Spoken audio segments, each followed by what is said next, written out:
बाबा तेरा मिशन अधूरा और हम सब मिलकर करेंगे पूरा।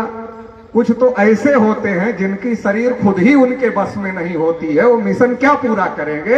ऐसा दृश्य आप लोगों को भी सड़कों पर बहुत सारा दिखता हो। लगभग हर जुलूस में ऐसे लोग मिलते हैं, किसी किसी में नहीं मिलते हैं, बहुत अपवाद के तौर पर, नहीं तो लगभग हर जुलूस में ऐसे लोग मिलते हैं। नारा तो वो लगा रहे हैं कि बाबा तेरा मिशन अधूरा, हम सब मिलकर करेंगे पूरा। बहुत समझदार है वो। जैसे अंबेडकर जयंती आती कहता हमसे भी ले लेना, हमसे भी ले लेना, अकेले काहे मना रहे हो भाई, हमसे भी ले लो और थोड़ा और पी लो, हमसे भी ले लो और थोड़ा और पी लो। जब थोड़ा और पी लोगे तो थोड़ा और नाचोगे। गंवा दी माता रमाबाई, जो उनकी पत्नी थी, उनको इलाज के अभाव में वो चली गई। बाबा साहब जब गए दुनिया से तो कर्ज में गए, तो अपने बेटा बेटी लोगों को अधिकार दिए। और हमारा दुश्मन कितना साथी, अधिकार तो हमारे पास में है, वो ले रहा। उसके आसपास दारू के ठीके योजना बनाकर खोले जा रहे, किसको बर्बाद किया जा रहा है। बाबा साहब ने कहा शिक्षा वो शेरनी का दूध है, जो पिएगा वो गुर्राएगा। तो शेरनी का दूध तो शिक्षा है, उसको तो कमजोर किया जा रहा है। अब प्राइमरी स्कूल में लिखे हैं यहां, आप बताओ, आप कोई नर्सरी स्कूल ढूंढ लो, एकदम जो छप्पर में चलता हो उसको ढूंढ लो, और जाके ढूंढ करके वहां मास्टरों की गिनती करो कि भैया सरकार को समझ में नहीं आती कि एक क्लास के लिए एक मास्टर की जरूरत है। और फिर अभियान चला दिया, हमारे ही समाज में अभियान चला दिया, क्योंकि बीच में हमारे लोगों की सरकारें रही तो मास्टर वास्टर हो गए ठीक ठाक संख्या में बहुजन समाज के। तो कहा मास्टरों का प्रभाव होता है समाज के ऊपर, ये पढ़े लिखे हैं, ये पढ़े लिखे, ये सही दिशा दे सकते, पहले इनको ही बाईकाट कराओ समाज से। तो पहले इनको बाईकाट कराओ, कहिए तनख्वाह इतनी लेते, पढ़ाते नहीं है कि नहीं, तनख्वाह इतनी लेते हैं। अभी किसी से बात करोगे तो टारगेट मास्टरे पर करेगा और किसी पर टारगेट नहीं करेगा। ऐसा क्यों बना दिया गया? ऐसा इसलिए बना दिया गया कि अध्यापक दिशा देता है समाज को। अगर अध्यापक को, पढ़े लिखे वर्ग को समाज से कट कर दिया जाए, और तो लोगों के पास समय नहीं, जहां से निकले थे वहां जाना। वहां क्यों जाना? आपको उनको दिशा देना है, इसलिए जाना। रुपया पैसा देना तो अलग बात है, दिशा देना है, पहले तो प्रेरणा देना है उनको, उसके लिए आपको उनके बीच में जाना है। तो पहले तो हमारे लोग समझते नहीं थे। जब हमारे लोग समझने लगे तो आज बड़ी खाई हमारे दुश्मनों के द्वारा पढ़े लिखे वर्ग में और जो गांव में हमारा समाज रह रहा है, दोनों के बीच में एक बड़ी खाई पैदा कर दिया गया। अच्छा, क्लास 5 मास्टर 2, तो पहले हम लोग भैंस वैंस चराने जाते थे, इसमें भी बहुत लोग चराए होंगे। तो जब भैंस चराते थे तो ये कहा जाता था भैया यहीं दोब के रखना, बाग में किसी के खेत में न जाने पाए, नहीं तो किसी के खेत में नुकसान कर देगी। तो जैसे भैंस दोब के रखा जाता था, जब क्लास ज्यादा है, मास्टर कम है, तो बच्चे को दोबते ही रहेंगे, पढ़ाएंगे क्या? दोबते ही रहेंगे, पढ़ाएंगे क्या? तो बाबा साहब ने कहा ये शेरनी का दूध है, जो पिएगा गुर्राएगा। और दुश्मन क्या कह रहा है? पढ़ने ही नहीं देंगे, खिचड़ी खिलाएंगे, लेकिन पढ़ने नहीं देंगे। खिचड़ी खाओ, घर वापस आ जाओ। हम लोग भी प्राइमरी में पढ़े, आप लोग भी पढ़े होंगे, बहुत सारे डॉक्टर, मास्टर, वकील, इंजीनियर, प्रोफेसर हो गए। क्यों हो गए? तब 2 प्रकार के स्कूल नहीं थे, एक ही प्रकार का स्कूल था।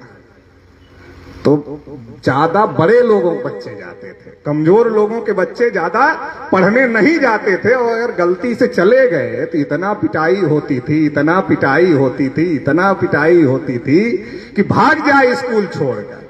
जो बहुत ठान के जाता था कुछ भी हो जाए पढ़ेंगे जरूर, भागेंगे नहीं, वही टिकता था और वही पढ़ता था, तो पढ़ाई होती। अब हालत ऐसे पैदा कर दिए, इतने नहीं, फिर इसके बाद रोज ट्रेनिंग। एक मास्टर को तो कागज लेकर ही घूमते रहना है ऑफिस ऑफिस। तो ये जो शेरनी का दूध था इसको तो कमजोर कर दिया, ये मिलना नहीं चाहिए, और दूसरा वाला पिला दिया जिससे दहाड़ रहा है, ये तो कमजोर कर दिया और दूसरे वाले को बढ़ा दिया। अभी मैं कल परसों कहीं बोल रहा था तो एक आदमी बैठा हुआ था आगे ही, तो जितना मैं बोल रहा था उतना तेज से ही नारा लगा रहा था।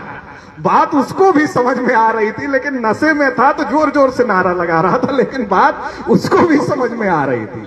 तो कहने का हमारा ये मतलब है कि इस देश में बहुत बड़ी साजिश हमारे लोगों के साथ में हो रही है, उस साजिश को हमको समझने की जरूरत है। आज इतने लोग बाबा साहब को समझ गए, जयंतियां मनाने लगे, सब कुछ करने लगे, ये समाज में पढ़े लिखे लोग नहीं होते तो ये दिशा समाज को नहीं मिलती, इसकी वजह से ये दिशा मिली। लेकिन आज जो कंडीशन पैदा किया जा रहा है, एक तो जड़ में गर्म पानी डाला जा रहा है कि यहीं से रुक जाओ, अगर यहां से निकल गए तो हायर एजुकेशन, प्रोफेशनल एजुकेशन इतनी महंगी कर दी जा रही। कोटा जिसको पढ़ाना है, जो लोग पढ़ा रहे होंगे, इसमें भी कुछ लोग पढ़ा रहे हैं, वही जानते हैं कितना मुश्किल है पढ़ाना। खास तौर से जो छोटा कर्मचारी है, किसान है, मजदूर है, उसके लिए बहुत मुश्किल है पढ़ाना अपने बच्चों को, हायर एजुकेशन और प्रोफेशनल एजुकेशन। तो बाबा साहब तो लिखे संविधान में कि इसके लिए नफा नुकसान नहीं देखा जाए, इसको मुफ्त में होना चाहिए। बाबा साहब कह रहे हैं मुफ्त में होना चाहिए। यहां जो एक तो मुफ्त में किया तो उसकी गुणवत्ता खत्म कर दिया, प्राइमरी एजुकेशन मुफ्त किया तो उसकी गुणवत्ता खत्म कर दिया, और हायर एजुकेशन, प्रोफेशनल एजुकेशन इतना महंगा कर दिया कि आम लोगों की पहुंच से दूर कर दिया। अच्छा, दूसरी बात, जो प्रोत्साहन था, जैसे आदमी पढ़ लिख लेता था तो नौकरी मिल जाती थी, रोजगार मिल जाता था, तो आदमी प्रोत्साहित होता था, अरे बच्चे को पढ़ाना है, जिंदगी बनाना है, नौकरी मिल जाएगी। अब हालात ये हो गए हैं कि पढ़ाई लिखाई चाहे जितना कर लो, नौकरी की संभावना जिसको मिल गई ठीक है, नहीं तो उम्र निकल जा रही है लोग। मैं तो देश भर में घूमता हूं, तो देश भर में मुझे बीटेक किए हुए लड़के बहुत मिलते हैं, तो उनसे पूछता हूं क्या कर रहे हो भाई, तो कहते हैं बीटेक करके एमबीए कर रहा हूं। तो मैं, बहुत लोग मिले ऐसे, तो मैंने कहा किसी न किसी से जानकारी लेना पड़ेगा कि बीटेक करके नौकरी कर रहा होता तब भी समझते कि एमबीए करके कहीं प्रमोशन में जाने की बात है। बीटेक करके घर पे बैठा है, फिर बोल रहा है एमबीए कर रहे, और घर से ही एमबीए कर रहा, कौन सा एमबीए कर रहा। तो मैंने कुछ लड़कों को पूछा कि भाई बीटेक करके एमबीए का क्या मतलब है, वो भी घर पे रहकर। तो कहा सही सही बताएं। हमने कहा वही जानने के लिए पूछ रहे हैं। तो कहा देखिए सर, बीटेक कर लिए लेकिन सरकार के पास हम लोगों के लिए कोई रोजगार नहीं है। अब सरकार के पास हम लोगों के लिए कोई रोजगार नहीं है और शादी भी हम लोगों की नहीं हुई है, तो अगर हम घर बैठ जाएंगे या छोटा मोटा कोई व्यवसाय कर लेंगे या खेती किसानी करेंगे तो बैलू गिर जाएगी शादी विवाह में। तो बैलू बना के रखना है, तो ये कहना भाई अभी बीटेक किए हैं, अभी पढ़ाई चल रही है, एमबीए करेंगे तब ना नौकरी करेंगे, अभी एमबीए कर रहे हैं, तो बैलू बना के रखना है। तो जैसे हमको याद आ गया, जब हम लोग छोटे छोटे थे तो जो चौधरी टाइप के लोग होते थे, तो जब शादी का समय आता था उसके पहले ही अपने लड़के को इलाहाबाद दे देते थे। तो इलाहाबाद वो 4-6 साल रहता था, तो जब घर शादी करने वाले, देखने वाले आते थे, लड़का क्या कर रहा है, तो कहते थे इलाहाबाद में सिविल की तैयारी कर रहा है। तो ठीक ठाक तय हो जाता था, और ठीक ठाक तय होने के बाद जब शादी वादी हो जाती थी तो इलाहाबाद छोड़ दिया, उसको सिविल करना है, वो तो यही करना है, लेकिन थोड़ा भाव बढ़ाने के लिए गया था। तो वापस आता था, ट्रैक्टर निकालता था और अपना काम शुरू कर देता था, जो उसका काम था। तो ऐसे ही मतलब ये बड़ी समस्या अभी देश में पैदा हो गई है कि पढ़े लिखे लोगों के पास में रोजगार नहीं है। इससे जो पढ़ाई लिखाई को प्रोत्साहन मिल रहा था वो प्रोत्साहन नहीं मिल पा रहा, नौकरियां खत्म की जा रही, सब चीज प्राइवेट की जा रही है, और सबसे ज्यादा नाम बाबा साहब अम्बेडकर का लिया जा रहा है। मोहन भागवत तो बोलते बोलते इतना बोल दिए कि हेडगेवार और बाबा साहब के एक ही विचार थे। अरे भाई, कौन सी यूनिवर्सिटी में पढ़ के आते हैं ये लोग, क्या क्या बोलते रहते, क्या क्या बोलते रहते। एक तरफ बाबा साहब और दूसरी तरफ आरक्षण खत्म। नहीं खत्म हो रहा है, आरक्षण खत्म हो रहा है, इसकी कोई चर्चा नहीं हो रही। मीठा जहर दिया जा रहा, पता नहीं चलेगा। जितना सरकारी चीज है वो सब बेचा जा रहा है। जब सरकारी चीज सब बिक जाएगा तो न रहेगा बांस, न बजेगी बांसुरी। आरक्षण कहां? सरकारी जगह पर है। जब सरकारी जगह ही नहीं रहेगी तो आरक्षण कहां रहेगा? तो आरक्षण खत्म हो रहा है। पहले रेलवे में हम जाते थे तो रेलवे में जो अटेंडेंट होते हैं एसी कोच में, वो सरकारी होते थे। अब जो अटेंडेंट होते हैं वो 8,000 की नौकरी वाले होते हैं। तो ऐसे हर चीज आप सरकारी अस्पताल में चले जाओ, जितने नर्स हैं, जितने वार्ड बॉय हैं, आप पूछ लो। इतना तक तो छोड़ो, डॉक्टर को पूछ लो। तो हम कहां जा रहे हैं? इसीलिए बाबा साहब अम्बेडकर ने कहा था अपने अंतिम समय में कि मेरे अनुयायी जो कारवां मैं यहां तक लाया हूं, बाबा साहब ने क्या कहा? जो कारवां मैं यहां तक लाया हूं, बड़ी मुश्किल से लाया हूं। मेरे अनुयायी अगर इसको आगे ना ले जा सके तो कम से कम रोक कर रखें, पीछे ना जाने।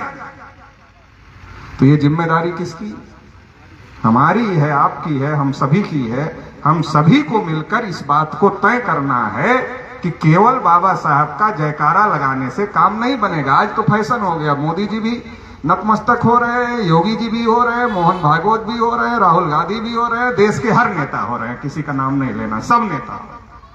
लेकिन मेन बात है बाबा साहब ने जो लिखा संविधान और बाबा साहब ने जो दिया हम लोगों को, क्या वो हम लोगों को मिल रहा है या उसको खत्म किया जा रहा? मेन बात तो यहां से शुरू होती है ना। बाबा साहब की आप जयंती मना रहे हो, बाबा साहब का जय जयकार कर रहे हो। जो लोग जयंतियां नहीं मनाने देते थे, पुराने लोग बैठे हैं, जो लोग जब जयंती शुरू हुई बाबा साहब की, जो नहीं मनाने देते थे, वो अब पहले कहते हैं अरे हम भी आएंगे। जो नहीं मनाने देते थे वो कहते हम भी आएंगे और हमसे भी 1,000 रुपया ले लेना।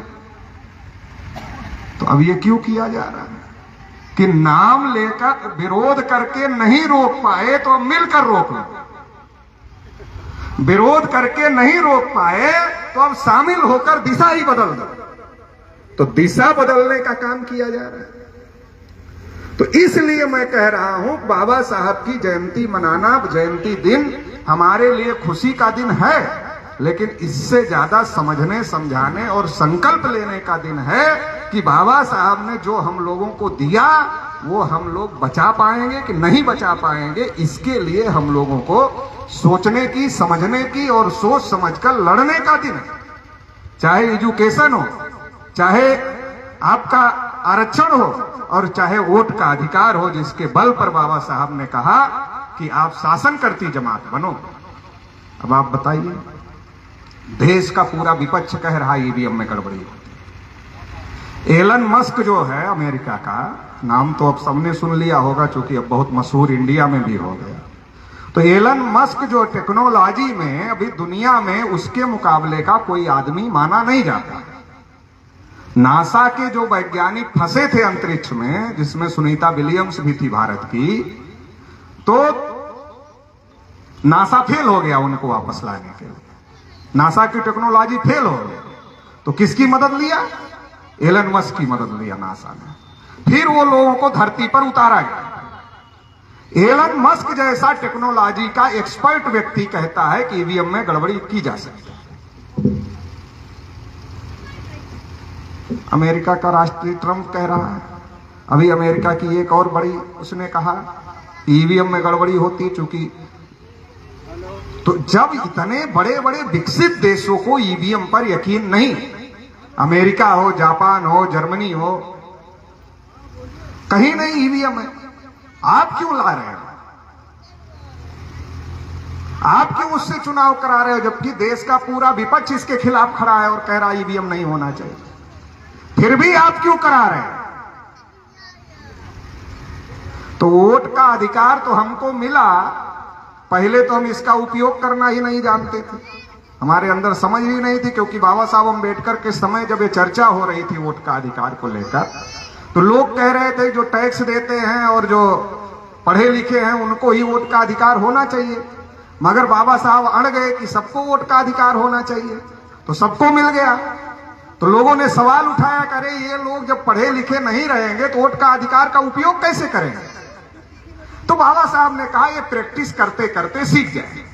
एक बार गलत आदमी को देंगे, 2 बार गलत आदमी को देंगे, 3 बार, प्रैक्टिस करते करते इनको समझ में आ जाएगा कि कौन सा आदमी इनके लिए ठीक कर रहा है, कौन सा आदमी गलत कर रहा है, तो उसके आधार पर ये सही आदमी को वोट देना सीख जाएंगे। तो पहले तो ऐसे होता था कि नेता आता था, गांव के एक बड़े आदमी के यहां बैठता था और वहीं से वापस चला जाता, और वो बड़ा आदमी जिसको बोलता था उसको सारा वोट चला जाता था, पूरे गांव का चला जाता था। लेकिन चेतना पैदा हुई, जागृति पैदा हुई, और जब जागृति पैदा हुई तो फिर क्या हुआ? अब नेता को एक आदमी के यहां से वापस जाने से वोट नहीं मिलता है, अब अगर आता है तो घर घर जाता है। ये परिवर्तन हो गया, क्योंकि उसको लगा भी एक आदमी के यहां जाने से वोट नहीं मिलेगा, और लोगों ने तय किया कि हमको किसको देना है किसको नहीं देना है। तो पूरे देश भर में बैकवर्ड शेड्यूल कास्ट की पार्टियां सत्ता में आने लगी। तो इससे बड़ा खतरा पैदा हो गया कि ये लोग जो हजारों साल के हमारे गुलाम लोग थे, जिनको पढ़ने से रोका गया, धन संपत्ति रखने से रोका गया, बोलने सुनने से रोका गया, कुर्सी पर बैठने से रोका गया, कुत्ता थाली चाट ले तो पवित्र है, आदमी थाली छू ले तो घर के बाहर चली जाती है, ऐसे लोग सत्ता में आ रहे हैं। तो अभी तो स्टेटों की सत्ता में आ रहे हैं, सेंटर में भी आ जाएंगे अगर ऐसे चलता रहा। तो लोगों ने दिमाग लगाया कि कुछ तो करो।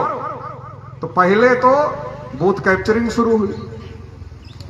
बूथ कैप्चरिंग का दौर तो उत्तर प्रदेश में लोगों ने खूब देखा और खूब लड़ा। जब बूथ कैप्चरिंग शुरू हुई तो अपने लोगों ने भी ठान लिया मर जाएंगे लेकिन वोट इधर उधर नहीं जाने देंगे, बूथ नहीं लूटने देंगे। तो लड़ाइयां होने लगी हर बूथ बूथ पर। तो उनको समझ में आए तो और ज्यादा खतरा पैदा हो गया। संख्या हर बूथ पर इनकी ज्यादा है, इनसे कैसे लड़के निपट पाएंगे? और लड़के निपट नहीं पाएंगे, और अगर ऐसे लड़ेंगे तो ये सब और एकजुट हो जाएंगे। जो एकजुट नहीं है वो भी हो जाएंगे अगर इनको वोट डालने से रोकेंगे तो ये तो बड़ा खतरा है। तो ये भी ठीक नहीं है, खतरनाक। तो कुछ ऐसा किया जाए जिसकी वजह से वोट भी जहां चाहे चला जाए और पता भी किसी को ना चले। तो मशीन आई। सुप्रीम कोर्ट ने 8 अक्टूबर 2013 को डॉक्टर सुब्रमण्यम स्वामी की केस में कहा कि केवल ईवीएम से फ्री, फेयर, ट्रांसपेरेंट इलेक्शन नहीं हो सकता है। मतलब स्वतंत्र, निष्पक्ष और पारदर्शी चुनाव केवल ईवीएम से नहीं हो सकता है, इसके साथ पेपर ट्रेल मशीन लगा दी। 13 में आदेश दिया, 14 में नहीं लगाया। उस समय कांग्रेस की सरकार थी, लगा दिया होता तो शायद ये हाल नहीं होते। नहीं लगाया क्योंकि 2004, 2009 तो कांग्रेस ने जीता था गड़बड़ी करके, इसलिए तो डॉक्टर सुब्रमण्यम स्वामी गए थे, बीजेपी वाले गए थे। तो इन लोगों ने समझौता कर लिया कि चलो भाई हमने गड़बड़ी किया, तुमने भी गड़बड़ी किया, दोनों मिल करके निपटा लेते हैं, देश की जनता को नहीं पता चलना चाहिए। तो 14 में मोदी जी आ गए और फिर वामन मेश्राम जी को ये बात पता चली तो सुप्रीम कोर्ट गए और 24 अप्रैल 2017 को 100% ईवीएम के साथ पेपर ट्रेल मशीन लगा दी गई। अब पेपर ट्रेल तो लग गया और सुप्रीम कोर्ट कह रहा 8 अक्टूबर 2013 के आदेश में कि जरूरत पड़ने पर पेपर ट्रेल का जो कागजी मतपत्र है उसको टैली कराया जा सकता। किससे? ईवीएम के रिकॉर्ड से। मान लो ईवीएम में जो गिनती हो रही है उसमें जो वोट निकल कर आया और कैंडिडेट असंतुष्ट है तो पेपर ट्रेल से जो कागज का पर्ची निकला है उसकी मैनुअल रिकाउंटिंग हो जाएगी और दोनों को मैच करवा दिया जाएगा। दूध का दूध, पानी का पानी किया जा सकता है, ऐसा सुप्रीम कोर्ट ने 8 अक्टूबर 2013 के जजमेंट में कहा था। लेकिन आज तक वो नहीं हो रहा है। बार बार कोर्ट जाने के बाद 1% मिलान का आदेश आया और वो भी होता नहीं क्योंकि इतनी फोर्स अंदर होती है कि जो हारता है उसको पुलिस वाले डंडा लेकर कहते निकल रहे हो यहां से, सीधे निकल रहे हो कि फिर हम लोग कुछ करें। इतना मनोबल बढ़ा हुआ है। मैं काल्पनिक नहीं कह रहा हूं, जो लोग काउंटिंग में गए होंगे, आप लोग भी बहुत सारे लोग जाते होंगे, तो आप लोगों को पता होगा। तो ये हालात है। जब ये हालात हैं तो आज इसके लिए भी लड़ने की जरूरत है कि बाबा साहब अम्बेडकर ने इतनी ताकत लगाकर हम लोगों को वोट का अधिकार दिया, तो आज ईवीएम की वजह से वो भी संकट में है, खतरे में है, तो उसके लिए भी हम लोगों को लड़ने की जरूरत है। एक तीसरी बात मैं कहना चाहता हूं। एक लंबे समय तक बाबा साहब डॉक्टर अम्बेडकर को शेड्यूल कास्ट के नेता के तौर पर और शेड्यूल कास्ट में एक जाति के नेता के तौर पर रोक कर रखने की कोशिश की गई, सीमित करने की कोशिश की गई। लोगों को ये जानने नहीं दिया गया, लोगों को ये समझने नहीं दिया गया कि बाबा साहब डॉक्टर अम्बेडकर केवल एक जाति के नेता नहीं हैं, बल्कि पूरे समाज के नेता हैं। ये बात लोगों को समझने नहीं दिया गया। क्यों समझने नहीं दिया गया? क्योंकि ये जो हमारा देश है, ये हमारा देश कहा जाता है कृषि प्रधान देश है। तो ये कृषि प्रधान देश तो है ही, इसके साथ साथ ये जाति प्रधान देश है। तो यहां आदमी की योग्यता कम और जाति को ज्यादा महत्व दिया जाता है। दुनिया में ऐसा नहीं है, दुनिया में योग्यता को महत्व दिया जाता है। बाबा साहब अम्बेडकर ने जब गोलमेज सम्मेलन में एडल्ट फ्रेंचाइज पर बहस किया, वयस्क मताधिकार पर, तो अंग्रेज इतना प्रभावित हुए कि अंग्रेजों ने जो अपने यहां एडल्ट फ्रेंचाइज लागू करने की कमेटी लंदन में बनाई, तो डॉक्टर अंबेडकर को एक्सपर्ट के तौर पर वहां की कमेटी में लिया। क्यों लिया? कि ये जानकार आदमी है इस सब्जेक्ट का, इसको रखना जरूरी है। और भारत में आप कितने भी विद्वान रहो, लेकिन आपकी जाति क्या है उसके आधार पर आपकी विद्वता तय की जाती है। और इसके आधार पर एक लंबे समय तक बाबा साहब अम्बेडकर को एक जाति के नेता के तौर पर रोकने की कोशिश की गई। और केवल बाबा साहब अम्बेडकर को नहीं, इस देश में लगभग हर महापुरुष को जो बैकवर्ड और शेड्यूल कास्ट में पैदा हुए, उनको उनकी जाति तक ही रोकने की कोशिश की जाती रही। लेकिन इस देश में खास तौर से ओबीसी लोगों को यह बात समझने की जरूरत है कि आज की तारीख में हमारे 150 से लगभग सांसद हैं। कितने हैं? 150। और 131 सांसद SC ST के रिजर्व सीट से जाते हैं। और जो जनरल से चले गए हों, जैसे अयोध्या से चले गए और हो सकता कुछ गए हों, तो 131 तो SC ST के रिजर्व जाते, 150 के आसपास ओबीसी के जीत कर गए। और उसी संसद में महिला आरक्षण बिल पास होता है, और महिला आरक्षण बिल में ओबीसी का कोटा नहीं दिया जाता है। उसी संसद में EWS पास होता है। उसी संसद में बहुत सारे ऐसे कानून पास होते हैं जो हमारे विरोध में हैं, लेकिन वो पास होते हैं। ये बात मैं इसलिए खास तौर से ओबीसी के लोगों को कह रहा हूं कि आज आपके इतने नेता हैं, पास हो रहा।